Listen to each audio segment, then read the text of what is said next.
मी काल केलेलं वक्तव्य हे कुठल्या रागाच्या भरात नाही, पण जे साईबाबा संस्थांचं काम आहे, साईबाबा संस्थांचं काम काय होतं, हा लेझर शो केव्हा तर संपला पाहिजे होता. या लेझर शो मध्ये दडलेलं होतं शिर्डीच्या रोजगाराचं भविष्य. माझ्यावर टीका करतात, त्यांना काय माहिती शिर्डीचे लोक काय सहन करतात. उद्या एखाद्या शिर्डीच्या मुलीवर अत्याचार झाला तर कोण येणार इथं. मी कुठलंही स्टेटमेंट मागे घेणार नाही. मी माझ्या मतदारसंघाच्या बहिणींना सुरक्षित ठेवायची जबाबदारी सुजय विखेची आधी मी पूर्ण करणार. काल माझं वक्तव्याचा विपर्यास केला. मी काय बोललो, माझं एकच म्हणणं होतं की ज्या पद्धतीने प्रसादालयाचं कामकाज चालतं, साई भक्त येणारा मग तो महाराष्ट्रातला असू देशभरातला असू, त्यामध्ये आम्ही साईबाबाच पाहतो. साई भक्त नसले तर आपलं अस्तित्व नाही राहणार. साई भक्तांच्या बद्दल मनामध्ये कुठल्याही प्रकारे दुसरी भावना असल्याचं कोणाच्याही काही कारण नाही. साई भक्त येतात म्हणून आपलं घर चालतं. साई भक्त येतात म्हणून या शिर्डीच्या प्रत्येक माणसाचं घर चालतं. म्हणून साई भक्तांमध्ये आपण साईबाबा पाहतो, देव पाहतो, पण आपला आक्षेप साई भक्तांचा नाही. आपला आक्षेप बाहेरून आलेले लोक जे त्या प्रसादालयामध्ये मोफत जेवण घेऊन या ठिकाणी राहून गुन्हेगारीचं प्रमाण वाढवतात, त्यांच्यावर आक्षेप आहे. मग गुन्हेगारीचा बंदोबस्त करायचा नाही का. मी जे वाक्य बोललो ते या ठिकाणी असलेले गुन्हेगार जे या ठिकाणी भिकारीचं सोंग घेऊन येतात, रोज सकाळी 8 वाजता गाड्यांमध्ये भिकारीला आणले जातात. दिवसभर त्यांना सोडलं जातं. साई भक्तांचा छळ केला जातो. मध्ये ब्रेक मिळाला तर त्या ठिकाणी जेवायला जातात, मोफत जेवण करून परत येतात आणि संध्याकाळच्या वेळी तर दारू पिऊन हे गुन्हेगार लोक साई प्रसादाला जेवायला येतात. सांगा काय करायचं आम्ही. एखाद्या मुलीबरोबर घटना घडली, कोण वाचवणार आहे. मी सगळ्यांचा भाऊ आणि सगळ्यांचा मुलगा म्हणून मला काम करायचं आणि ते काम सुजय विखे शेवटच्या श्वासापर्यंत करणार. कोणाला किती माझ्यावर टीका करायची मी खात नाही, घाबरतही नाही. साई भक्तांबद्दल आदर आहे, तो शेवटच्या श्वासापर्यंत राहणार. त्या बाबतीत आमची भूमिका नाही. आमचा आक्षेप साई भक्तांबद्दल नाहीच आहे. आमचा आक्षेप या त्या ठिकाणी आलेल्या सर्रास व्हाईटनर लावून काय नशे लोक करू राहिले. सर्वांना विनंती आहे, आपल्या जागेवर थांबायचं आहे.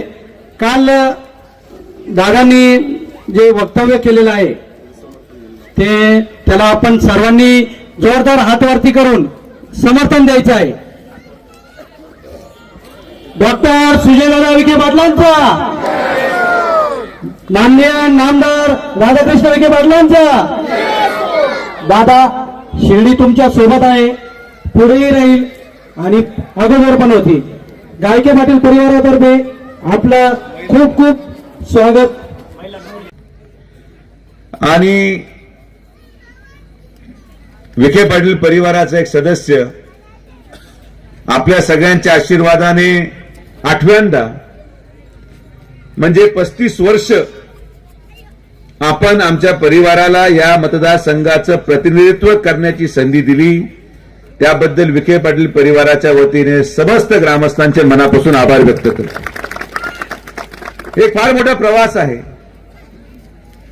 हा सोपा विषय नाही की एक व्यक्ती 35 वर्षापासून मतदारसंघामध्ये काम करत जनतेचा विश्वास संपादन करत मागच्या वेळेसच्या तुलनेमध्ये एक समान मताधिक्य घेऊन 8व्यांदा विधानसभेवर निवडून जातो.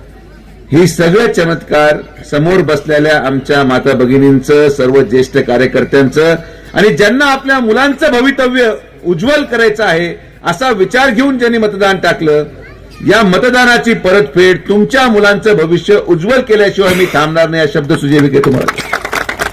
हे दुसरं कोणाचं कामही नाही. हे दुसरं कोणी करूही शकत नाही. कारण की जेवढ्या आत्मीयतेने आम्ही तुमच्यासाठी करू शकतो. मी नेहमी म्हणतो की खरा माणूस कोण, एक ज्याला पैशाची गरज नाही. माणूस जेव्हा स्वार्थी होतो तेव्हा तो सर्वसामान्य माणसाचा विकास करायला विसरतो. पण ज्याला कधी पैशाची आवश्यकता नाही, पैशाचा हेवा नाही, तोच माणूस खरंच जनसामान्य माणसाचं काम करू शकतो. मला कुठल्याही प्रकारे पैशाचा मोह नाही. माझ्याकडे जेवढं आहे ते मी सर्वसामान्य या शिर्डी विधानसभा मतदारसंघाच्या सर्वसामान्य माणसाच्या जीवन बदलण्यासाठी मी करेल, ही भूमिका मी करतो आणि यापुढे देखील करत राहील. त्यामुळे पैशाचा हेवा असणारा सुजय विखे नाही. हे 10%, 5% हा धंदा बापजन्मी आपण कधी केला नाही. उलट आपल्या खर्चातून सामान्य माणसाला काय देता येईल ही भूमिका घेऊन आपण कायम काम केलं. आणि म्हणून आज या पुढच्या 5 वर्षामध्ये बदललेल्या शिर्डीकडे आपण जाणार आहोत. उद्या किंवा 2 दिवसामध्ये 40 कोटी रुपयाचं शिर्डीचं साईबाबांचं थीम पार्कचं टेंडर फ्लॅश होणार आहे. मी सगळ्या निवेदनची प्रक्रिया, सगळे tender, laser show, water fountain असे टेक्निकल गोष्टी क्लिष्ट असल्यामुळे सार्वजनिक बांधकामाला जेव्हा विचारलं ते म्हणले, साहेब आमच्या उभ्या आयुष्यामध्ये स्वातंत्र्यानंतर 75 वर्षामध्ये असं कधी टेंडर पाहिलं नाही. म्युझिकल फाउंटेन, लेझर शो, आमच्या पुस्तकातच हे आकडे नाहीयेत. दिल्लीहून सगळे लोक बोलवले, टेंडर काढायला प्रक्रियेमध्ये मदत केली आणि म्हणून परवा टेंडर फ्लॅश झाल्यावर मला असं वाटतं की जानेवारी अखेर आपण या 40 कोटीच्या थीम पार्कचं भूमिपूजन माननीय नामदार राधाकृष्ण विखे पाटील साहेबांच्या हस्ते केलं. हा लेझर शो दुरुस्त कागदावर होता, याच्यावर आरोप झाले, प्रत्यारोप झाले. या लेझर शोचं निर्माण जे काम साईबाबा संस्थान विश्वस्त व्यवस्थेचं होतं ते आम्हाला या ठिकाणी पूर्ण करावं लागलं. हे मुद्दा मी त्या ठिकाणी सांगतो. मी काल केलेलं वक्तव्य हे कुठल्या रागाच्या भरात नाही, पण जे साईबाबा संस्थांचं काम आहे, साईबाबा संस्थांचं काम काय होतं, हा लेझर शो केव्हा तर संपला पाहिजे होता. या लेझर शो मध्ये दडलेलं होतं शिर्डीच्या रोजगाराचं भविष्य. या लेझर शो मध्ये दडलेलं होतं या ठिकाणी असलेल्या ग्रामस्थांच्या मुलांचं भविष्य. पण त्यासाठी आपल्याला वेळ नाही आणि म्हणून हे काम आम्ही करतो आणि म्हणून माझा खरा आक्षेप असतो प्रत्येक गोष्टीला. तर लेझर शो सुरू झालं, फेब्रुवारीमध्ये काम सुरू होईल, जानेवारी अखेर काम सुरू होईल आणि 6 महिन्यामध्ये या लेझर शो सुरू करून साई भक्त इथं मुक्कामाला थांबून घेण्याची त्या लेझर शोच्या माध्यमातून जबाबदारी आपली आहे. हे आपण करून दाखवू. त्यानंतर एमआयडीसीचं मी आता जवळपास, तुम्ही एमआयडीसीला कधी गेलात त्या कोणी पाहायला काय चाललंय तिथं? हे काय इलेक्शन काळापुरतं नारळ नाही फोडलं. तुम्ही एमआयडीसीच्या जागेवर गेले तर एमआयडीसी मध्ये आता रस्त्यांचं काम सुरू आहे, पाण्याच्या टाकीचं काम सुरू आहे. त्या ठिकाणी 3 कोटी लिटर पाणी साठेल असं आपल्याला मोठी टाकी करायची होती. डिफेन्स क्लस्टर आपण मंजूर केलं. त्या डिफेन्स वाल्यांचं सामान येऊन आता भारतामध्ये पोर्टात आलेलं आहे. अवघ्या 6 महिन्यामध्ये एक अव्यढव्य एमआयडीसी उभं करून शिर्डीच्या प्रत्येक घरामध्ये रोजगार निर्माण करायचा प्रयत्न आपला आहे आणि तो सुजय विखे तुम्हाला करून दाखवतो. ऍडिशनल कलेक्टर ऑफिस आपण आता काम सुरू आहे. इथून 10 किलोमीटरच्या अंतरावर 550 कोटी रुपयाचं जनावरांचं मेडिकल कॉलेज. त्या मेडिकल कॉलेज उभं राहिल्यावर नोकऱ्याला कोण जाणार? आपले मुलं जाणार. मी तुम्हाला शब्द देतो, जनावरांचं मेडिकल कॉलेज असू, एमआयडीसी असू, थीम पार्क असू, ऍडिशनल कलेक्टर ऑफिस असू, या सगळ्यांमध्ये शिर्डी विधानसभा सोडून एकही बाहेरचा माणूस नोकरीला लागला तर मी नाव बदलून टाकल. सोडा मी काम करतो माझ्या मतदारसंघाच्या लोकांसाठी. अगोदर माझे लोक जगले पाहिजे, मग बाहेरचा विचार होईल. ही माझी ठाम भूमिका आहे, त्या भूमिकेशी मी अजिबात हलणार नाही. काल माझं वक्तव्याचा विपर्यास केला. मी काय बोललो? माझं एकच म्हणणं होतं की ज्या पद्धतीने प्रसादालयाचं कामकाज चालतं, साई भक्त येणारा मग तो महाराष्ट्रातला असू, देशभरातला असू, त्यामध्ये आम्ही साईबाबाच पाहतो. साई भक्त नसले तर आपलं अस्तित्व नाही राहणार.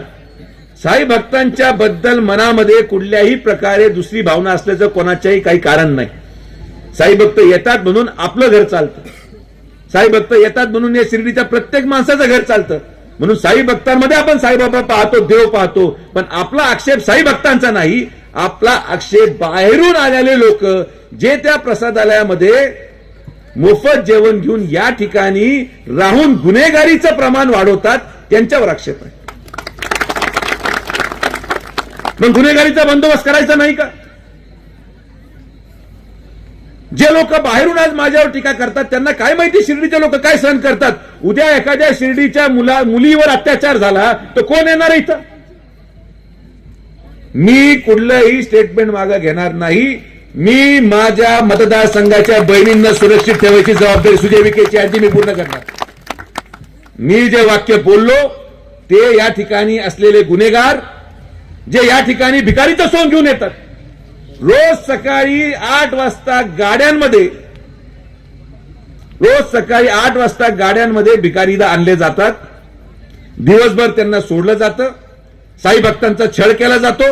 मध्ये ब्रेक मिळाला तर त्या ठिकाणी जेवायला जातात, मोफत जेवण करून परत येतात आणि संध्याकाळच्या वेळी तर दारू पिऊन हे गुन्हेगार लोक साई प्रसादाला जेवायला येतात. सांगा काय करायचं आम्ही? एखाद्या मुलीबरोबर घटना घडली, कोण वाचवणार आहे? मी सगळ्यांचा भाऊ आणि सगळ्यांचा मुलगा म्हणून मला काम करायचं आणि ते काम सुजय विखे शेवटच्या श्वासापर्यंत करणार. कोणाला कितीही माझ्यावर टीका करायची मी खात नाही, घाबरतही नाही. साई भक्तांबद्दल आदर आहे, तो शेवटच्या श्वासापर्यंत राहणार. त्या बाबतीत आमची भूमिका नाही. आमचा आक्षेप साई भक्तांबद्दल नाहीच आहे. आमचा आक्षेप या त्या ठिकाणी आलेल्या सर्रास व्हाईटनर लावून काय नशे लोक करू राहिले. हे दुर्दैवाने मला वेळ नव्हता म्हणून हे सगळे शिर्डीमध्ये फोपळे माझी चूक आहे बाप. पण याच्या पुढे नाही. याच्या पुढे कोणाला काय दाखवायचं दाखवू द्या, कोणाला काय टीका करायची करू द्या. शिर्डीची घाण सुजय विखे पुढच्या 3 महिन्यामध्ये साफ केल्याशिवाय राहणार नाही. हे आमचं काम आहे. या कामाशी आम्ही मागे तडजोड करणार नाही. मतदान कमी झालं तरी चालेल, पण गुन्हेगारांना या ठिकाणी आता संधी नाही. मी डीवायएसपी पीआय यांना पण सांगितलं, कारण की समाज सुरक्षित राहावा. जेवढा अधिकार शिर्डीच्या साईबाबांवर साई भक्तांचा आहे तेवढाच अधिकार शिर्डीच्या ग्रामस्थांचा पण आहे. शिर्डीचे ग्रामस्थ आहेत म्हणून शिर्डी आहे. हे आपण सगळ्यांनी शिर्डी बनवलेली आहे. बाबा इथं आल्यानंतर बाबांच्या आशीर्वादाने आपले प्रपंच वाढले, पण आपण सगळेजण सुसंस्कृत नसतो तर शिर्डी झाली असते. प्रत्येकाचा त्याग आहे. इथं आपण जमिनी दिल्या, रस्त्यांना जमिनी दिल्या, कॉम्प्लेक्ससाठी जमिनी दिल्या, शिर्डीच्या विकासासाठी जमिनी दिल्या. शिर्डीच्या विकासामध्ये सगळ्यात मोठा हातभार कोणाचा असेल तर या शिर्डीमध्ये राहणाऱ्या प्रत्येक नागरिकाचा आहे आणि म्हणून नागरिकाचा देखील तेवढ्याच पैशावर अधिकार आहे. जर माझं एकच म्हणणं, आज जे शिर्डीमध्ये देणगी मिळते, देणगीला देणारा माणूस प्रत्येक जणाची मनात इच्छा असते अन्नदान करावं, आमचं काही हरकत नाही. पण मी संस्थांना विनंती करणार आहे की असं अन्नदानाचं सेपरेट अकाउंट न करता फक्त एक सिंगल देणगी संस्थांनी घ्यावी, कुठलाही हेड नको. आणि आलेल्या पैशाचा विनियोग अन्नदानासाठी किती, शिक्षणासाठी किती हे संस्थांना ठरवू द्या. दुर्दैवाने काय होतं की जेव्हा माणूस येतो आणि तो अन्नदानासाठी पैसे भरतो, ते पैसे अन्नदानामध्ये तसेच पडून राहतात आणि त्याचा वापर दुसरीकडे करता येत नाही. काय गैर आहे? 298 कोटी रुपयाची संस्थांची शिक्षणाची इमारत बांधलेली आहे. शैक्षणिक दर्जा चांगला नको? माझं स्वप्न आहे की शिर्डी मधला निघणारा प्रत्येक सर्वसामान्य घरातला मुलगा 12वी पास झाल्यानंतर चांगलं इंग्लिश बोलून एक उच्च पदावर परदेशात नोकरीला गेला पाहिजे. काय चुकीचं स्वप्न आहे? हे आमचं स्वप्न आहे, आम्ही पूर्ण करणार. आणि मी म्हणून संस्थांना पण सांगितलं की यापुढे शिक्षकांचा दर्जा हा चांगलाच पाहिजे. चूक आमची पण आहे की कधी कधी भरती करताना कोणी म्हणतं माझा जावई घ्या, कोणी म्हणतं माझा पुतण्या घ्या. यापुढे मी सगळ्यांना विनंती करतो, तुम्ही कुठेही नोकरी मागा, पण कृपया करून शिक्षक म्हणून नोकरीचा अर्ज करू नका, कारण की जो खरंच शिक्षक होऊ शकतो त्यालाच यापुढे संस्थांमध्ये नोकरी दिली जाणार. ज्याला काही बोलता येत नाही तो 500 लोकांना शिकवतोय, काय मुलं घडवणार आहोत आपण? आणि मुलांची जबाबदारी, भविष्याची जबाबदारी आमदार या नात्याने आमच्या परिवारावर आहे, ती आम्हाला पूर्ण करायची. ती आम्ही पूर्ण करू, 100% पूर्ण करू. मुलांना मुलींना काही काळजी करायची गरज नाही. यापुढे शिक्षण संस्थेचं व्यवस्था ही आपण आंदोलन करायची वेळ तरी चालेल, पण चांगले शिक्षक इथं आले पाहिजेत, आपले मुलं शिकले पाहिजेत. मराठी मीडियमपेक्षा सीबीएसई बोर्डमध्ये या शाळेचं रूपांतर झालं पाहिजे.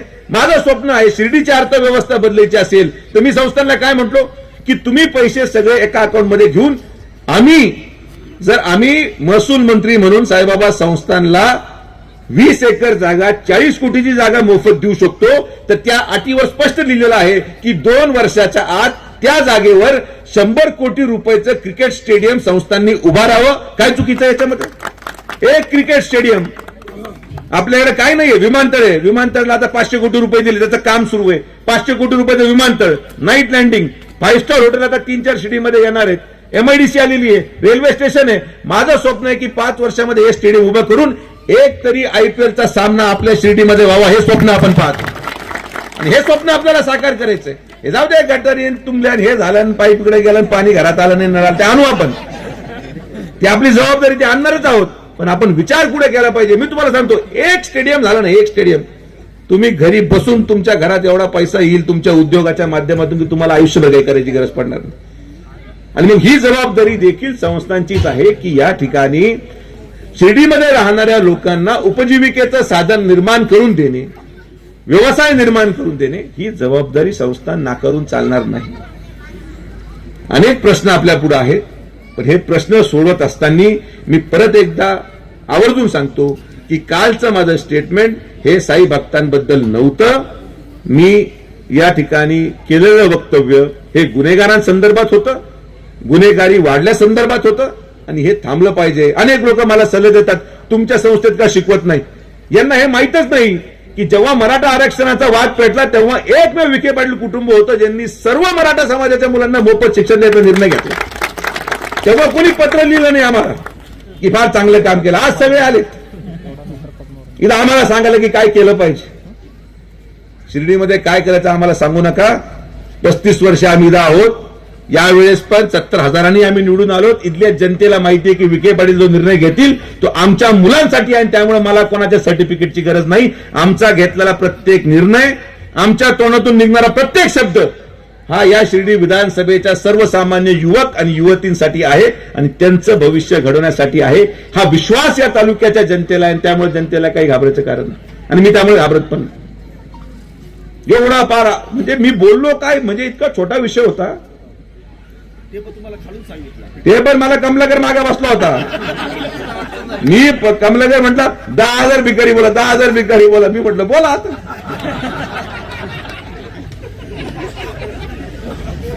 काल सकाळपासून संध्याकाळपर्यंत टीव्हीवर फक्त मीच आहे. म्हटलं मला तर काही कळलं. म्हटलं असं काय वाक्य झालं. साई भक्तांचा अवमान केला नाही. आम्हाला आमचा त्रास माहितीये. आमचा त्रास आम्हाला सहन करावा लागतो, आमच्या मुलबाळांना सहन करावा लागतो. त्याच्या विरुद्ध तुम्ही बोलला. एवढं सगळं सोडा. स्वतः साईबाबा संस्थांच्या 3 सदस्यीय कमिटीमध्ये जी टिप्पणी सादर की 10 रुपयाचं जेवण झालं पाहिजे त्यांची सही आहे खाली, ते 3 सदस्यीय कमिटीची. माझा विषय तर नंतर राहिला हो. पण आपण त्या राजकीय वादामध्ये पडू नये. माझ्यासाठी हा वाद संपला. मी ती भूमिका का घेतली हे मला तुमच्या पुढे मांडायचं होतं.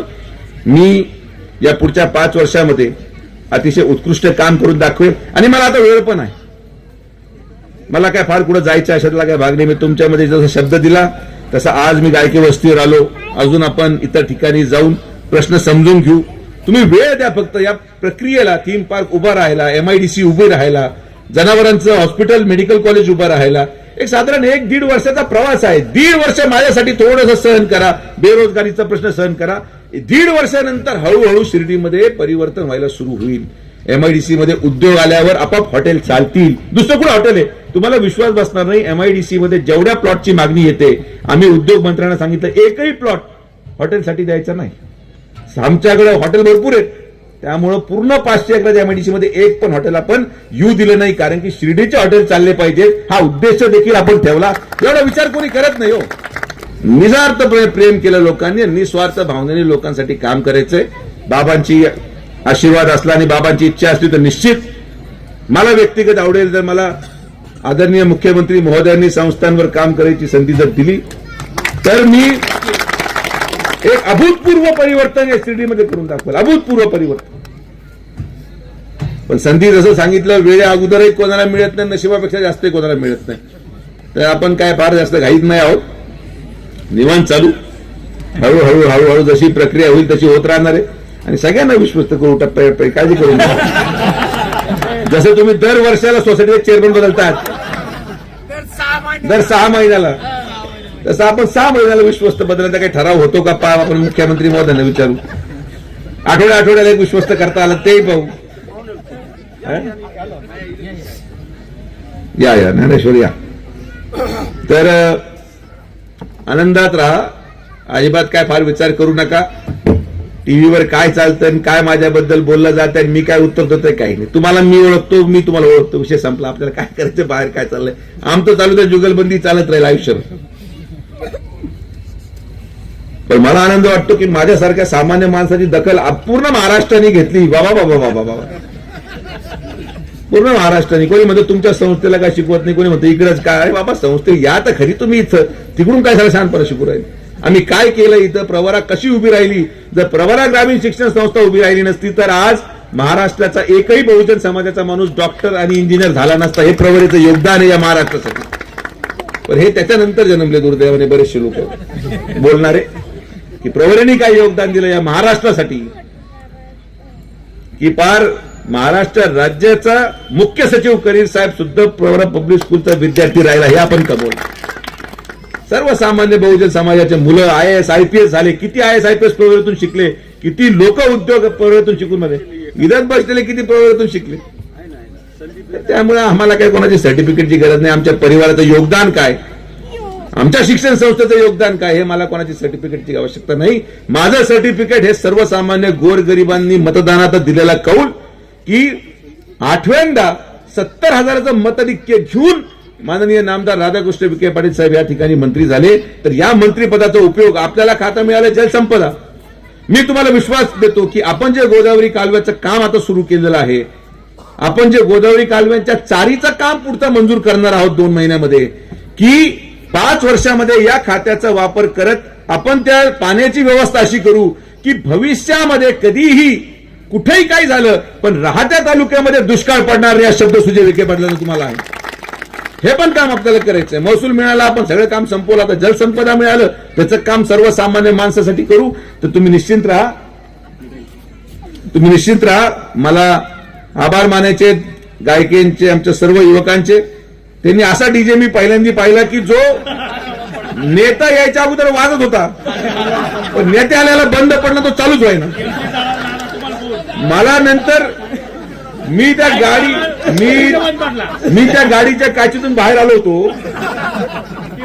सगळे असे शांत थंडीला कुडकुड चालू राहिले, म्युझिक वाजायला. मला वाटतं झालं मिरवणूक का जनादा चालू आहे, काय करायला. आपण म्हणलं आपण भाऊ मला उतरून घेऊ. फुलं हे पहा, जनादा कसा असतो, माणूस असा वरतीच असतो, शांत असतो आणि लोक फुलंही टाकतात. म्हणलं आपण असं, आपण जर तर झोपलेलो लोक उभे होता असं, तर झोपलेला असा हात बांधून असतो तो.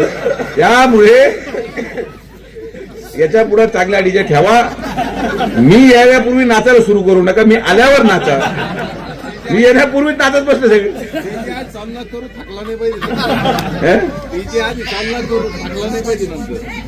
आज त्या मंडपाचा एक कार्यक्रम होता, मंडपाचा महोत्सव. त्याचा मला फार डायलॉग आवडला. तरी एक पत्र वाचलं, एक मंडपाचं व्यथा, मंडपवाल्याची व्यथा असं तो वाचत होता. तरी काय वाचावं, तो म्हणलं की मंडपवाल्याची व्यथा किती आहे की लग्न 3 दिवसा अगोदर मंडप लावल्यावर मंडपाची सुपारी देणाऱ्याची पोरगी पळून गेली तरी नुकसान आमचंच आहे. मी म्हटलं बापाचा विचार करता का. म्हणजे जीवनामध्ये असे अनेक प्रसंग येतात, त्या प्रसंगातून मार्ग काढत आपण पुढे चालू. एक संघ राहू, एक मुठीने राहू.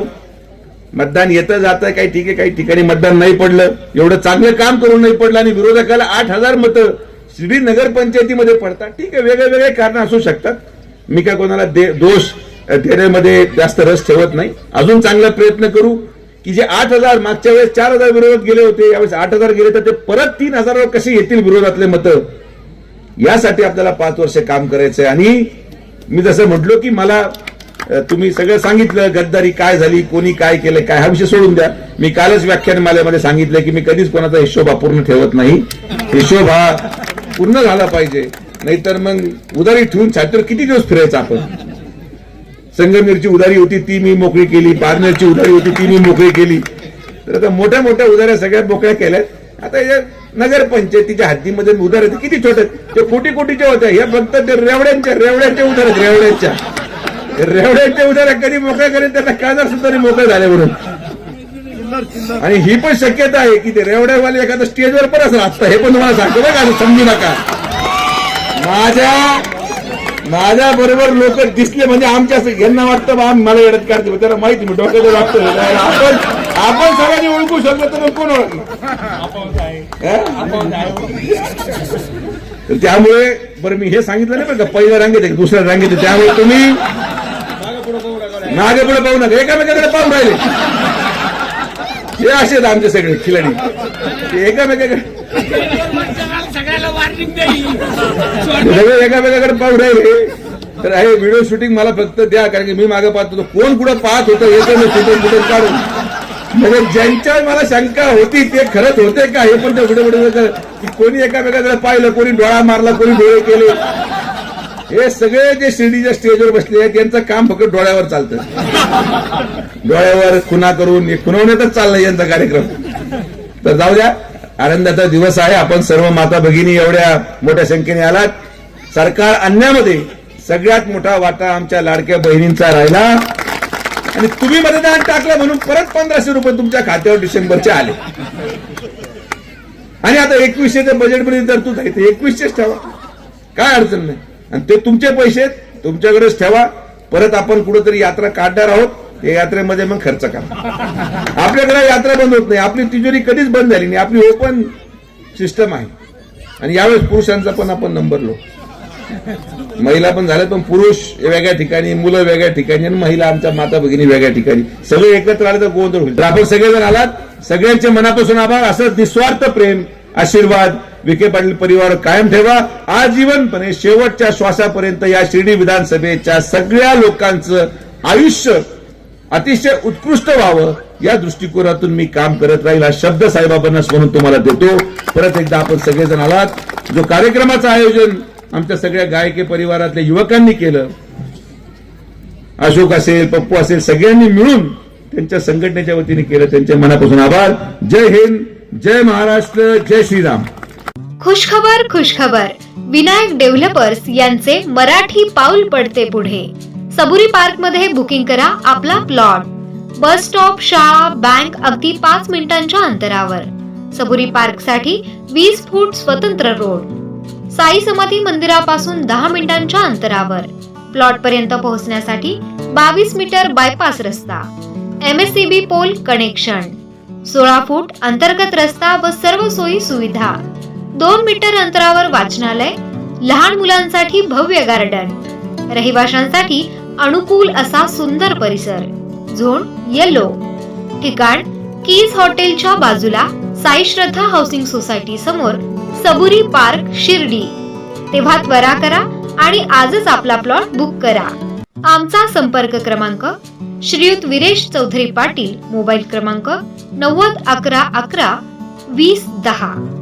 श्रीयुत विनोद गोंदकर पाटील, मोबाईल क्रमांक 95 11 11 44 42. तसेच श्रीयुत चैतन्य साबळे, मोबाईल क्रमांक 99 70 75 0005.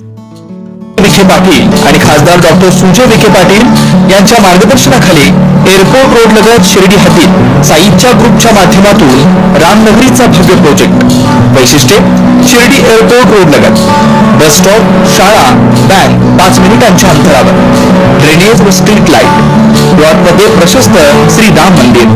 साई समाधी मंदिरापासून 10 मिनिटांच्या अंतरावर. MSCB pole connection.